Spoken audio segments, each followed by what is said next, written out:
Hashtag Padre Responde. Live.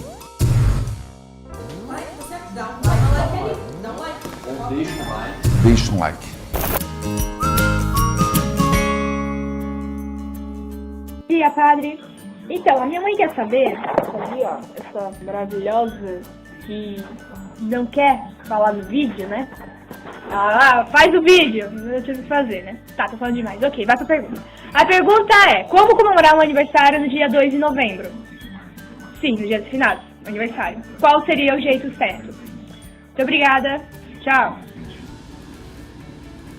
Ah, tá certo, a mãe pediu, tem que fazer. Já que os jovens são mais inteirados dessa nova tecnologia, tem que dar um apoio para a mãe aí, ensinar.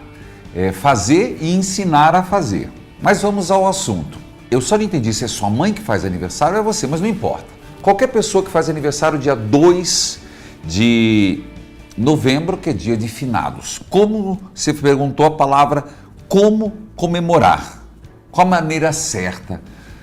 Bom, na verdade, dia de finados é um dia que dá saudade, inevitavelmente. Por quê? Porque é um voltar-se para aqueles que partiram.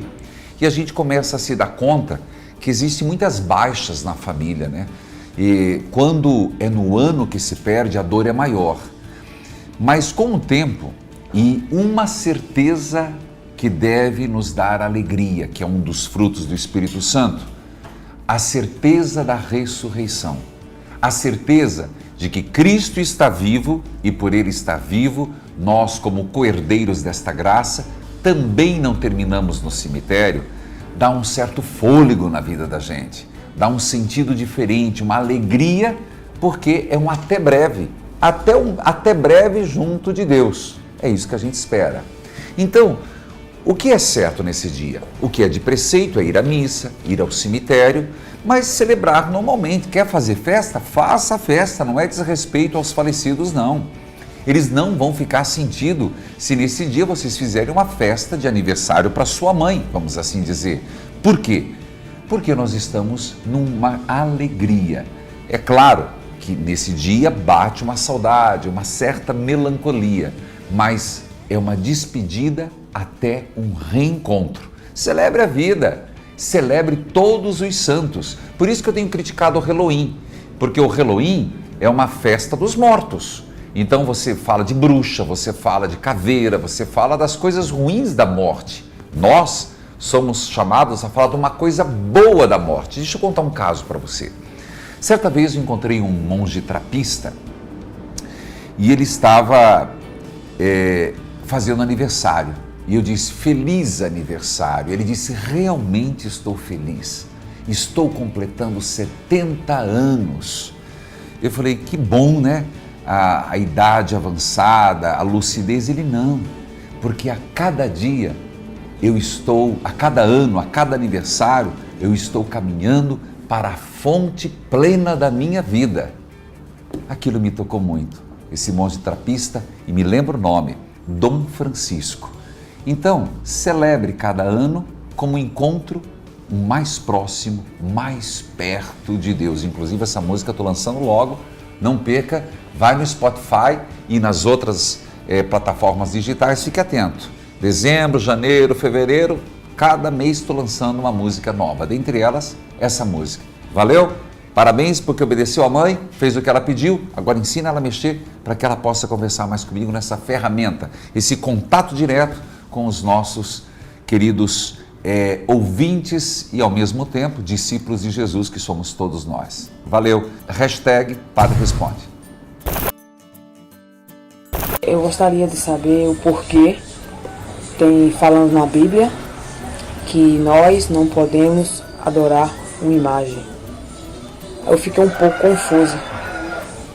Eu queria que o senhor tirasse essa minha dúvida e me explicasse mais um pouco sobre isso, sobre o que tem na Bíblia, que não podemos adorar imagem. Muito bem, perfeito. O que você falou está certíssimo. Não podemos adorar imagens em hipótese alguma. E graças a Deus, nós não o fazemos. Nós Temos as imagens, mas as imagens são para nós referência. Existem 3 tipos de relação com o sagrado. Que é a relação de adoração. Então, para Deus, somente adoração. Existe uma segunda relação, hiperdolia, que nós temos em relação a Nossa Senhora, uma veneração um pouco mais elevada. E a veneração com os santos. Então, adorar imagens, jamais. Outra coisa é ter imagens. Ah, padre, mas tem lá que não pode ter. Sim. Então vamos aos textos bíblicos. Não fazer imagens. De fato, se você citar Deuteronômio, capítulo 5, versículo 8, vai dizer não fazer nenhuma imagem sobre o que está abaixo da terra, na terra ou no céu. Mas depois, os mesmos destinatários desse texto recebem um outro texto que remonta a, pode conferir, Números, capítulo 21, versículo 6. E vou falar de modo geral, mas é assim. Javé mandou contra o povo serpentes venenosas que os picavam e muita gente em Israel morreu. O povo disse a Moisés, pecamos, falando contra Javé e contra você. Suplique a Javé que afaste de nós essas serpentes. Moisés suplicou a Javé pelo povo. E Javé lhe disse, faça uma serpente venenosa e coloque-a sobre um poste. Quem for mordido e olhar para ela ficará curado. Ora, se antes o texto diz que não faça imagens, depois Números faça imagem, quer dizer que não é proibido fazer uma imagem, é proibido adorar uma imagem. Mas ter uma imagem como uma referência é outra coisa. Um outro texto, no próprio Templo de Salomão, que foi o que fez com grande esplendor filho de Davi, haviam imagens de querubins, dos arcanjos, dos seráficos. Portanto, eu entendo essa sua pergunta, sei o que você está dizendo, mas adorar somente a Deus. A Virgem Maria, hiperdolia, uma veneração elevada, aos anjos, veneração. Portanto, nós não adoramos a nenhum santo, nós não adoramos a Nossa Senhora, nós adoramos somente a Deus. E olha, uma coisa muito simples, você não tem em casa a foto do seu pai, da sua mãe, do seu irmão? E quando você olha, não vem toda uma memória afetiva? Pois é, as imagens também é trazer essa memória afetiva. Claro, tem outro aspecto que é a intercessão, mas isso você não perguntou, deixe para quando perguntarem. Gostou? Dá um like, curta, hashtag Padre Responde. Meu abraço carinhoso. Oi, Padre Reginaldo, meu nome é Janete, sou uma associada, falo de Tarrafas, Ceará, e eu queria fazer uma pergunta para o Senhor. Essa pergunta vai responder a pergunta da minha mãe que ela fez para mim. Eu tenho uma avó que é cadeirante. Há 6 anos ela descobriu uma doença muito rara, que vai paralisando todos os movimentos dela. Ao final da vida, o médico falou que ela vai ficar vegetando numa cama, se alimentando por sonda. Minha mãe é filha única, cuida dela com o meu avô. Só que meu avô tem muita saúde e é mais velho que minha avó, que hoje está doente. Sempre ele cuidou dela, sempre teve muita saúde, muita disposição. Só que de um certo dia pra cá, ele anda falando muito besteiras, padre, falando em se matar. A gente pensa que é uma depressão que está querendo chegar perto dele, entendeu? O inimigo. Minha mãe fez uma pergunta para mim. Vieram falar para ela que tem um rezador, padre, numa cidade de Farias Brito, aqui perto. E colocando coisas na cabeça dela, falando que ela deveria levar uma roupa do meu avô para ele rezar nessa roupa, falar alguma coisa. Padre, minha mãe me perguntou isso e eu falei para ela a mesma coisa que o senhor falou uma vez no programa Evangelizar. O senhor falou que isso fere a crença da gente, isso fere a nossa religião católica e fere também a Deus. Padre, eu quero que o senhor me responda essa pergunta, se eu tô certa, ou se minha mãe tá certa, ou se a gente tá errada. Eu quero que o senhor, por favor, me responda, nos tire essa dúvida, que eu quero mostrar esse vídeo para ela, com muito amor e carinho. Eu acho que eu dei a resposta certa e eu quero que o senhor me dê uma resposta agora. Padre, eu sou uma devota da Santa Chagas, minha sogra também, minha sogra é Francinete e a gente é muito fã do Senhor. Manda um beijo pra gente, viu? Bom, meu abraço antes que eu esqueça, a Francinete, que é sua sogra, e ao mesmo tempo, meu abraço a você, Janete de Tarrafas, Ceará. Já começa a dizer, a sua resposta foi correta. Parabéns, está correta. Mas vamos nos delongar um pouquinho mais, que não é tão simples, principalmente quando se trata de sofrimento e numa fase difícil, terminal, sem muita volta. Veja, você disse que tem sua avó, seu avô, ele mais velho que ela mais nova, mas ela foi acometida de uma enfermidade degenerativa. Tem vários nomes e não vem ao caso aqui eu fazer o diagnóstico. Filha, há tempo de nascer, há tempo de morrer, há tempo de plantar, há tempo de colher. Faz parte da vida. A questão é como seu avô está lidando com a perda gradativa, contínua e diária da sua avó. É isso que o está machucando. É isso que o está fragilizando. Isso não é um problema espiritual, num primeiro momento. Isso é não saber lidar com a dor. Se transforma numa situação espiritual quando ele não tem uma fé suficiente para entrega, não tem uma vida de oração, não tem uma crença na eternidade, não entende o que é carregar a cruz até o fim, não entende o que é ser o próximo na vida da esposa. Às vezes também é um cansaço, porque a dor, quando é demais, ela flagela e cansa o doente e quem está próximo. Então, você está certo no diagnóstico. Não é uma depressão que está se aproximando, que já chegou, um cansaço físico, um cansaço emocional e uma fraqueza espiritual no que se refere, no que acredita. Como resolver? Eu lhe digo com toda certeza, levar uma roupa para benzer não vai ajudar. Já embaralhou sua cabeça, vai atrapalhar mais a cabeça da sua mãe e, por final, do seu avô. Minha sugestão, você vai até a paróquia da sua cidade, você vai procurar o padre e vai contar o que você está fazendo. A roupa que você ia levar ao benzedor, leva para o padre benzer. Mas vamos cercar de todos os lados. Primeiro, precisa tirar seu avô de casa às vezes.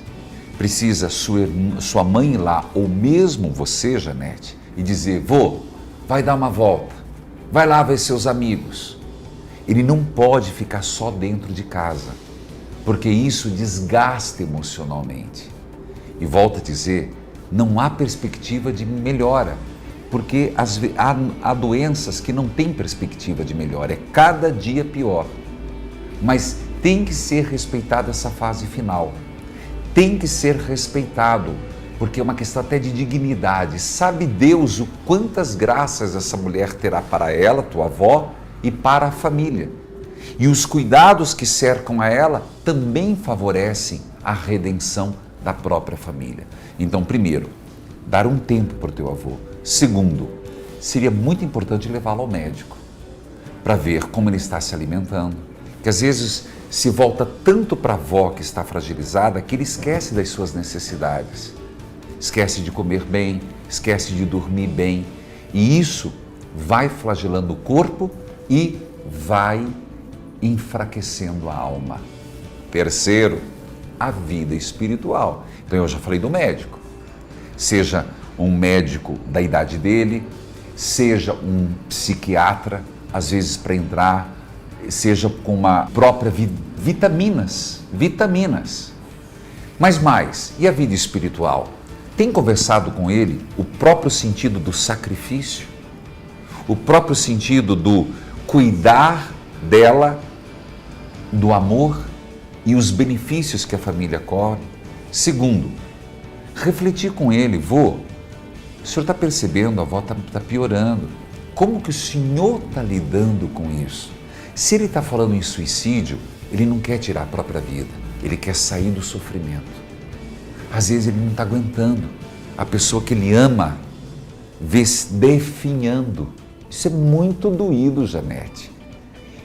Tenta conversar com ele.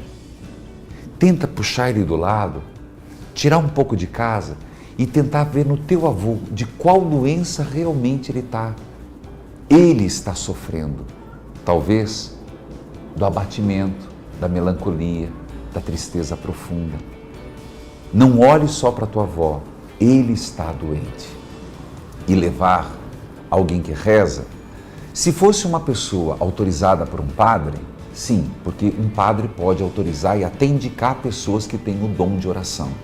Mas quando não se sabe e é uma coisa meio na surdina, aconselho a não fazê-lo. Repito, existe o dom de cura, não é restrito aos sacerdotes, mas o primeiro fato é a pessoa se apresenta, e já aconteceu comigo, que tem esse dom, que reza com orações católicas, que não cobram nada, que é fruto do Espírito Santo, e eu autorizei que continuasse a fazendo o ministério. Mas isso tem que estar ligado. Quando há qualquer sinal de pessoas que o fazem na surdina, sem conhecimento do sacerdote, com certas dúvidas, não vá, só vai prejudicar. Outra coisa, volto a dizer, existe um texto que é de São Tiago, que diz assim: tem alguém entre vós que está sofrendo? Faça oração. Há alguém encorajado entre vós? Cante louvores. Algum de vós está doente?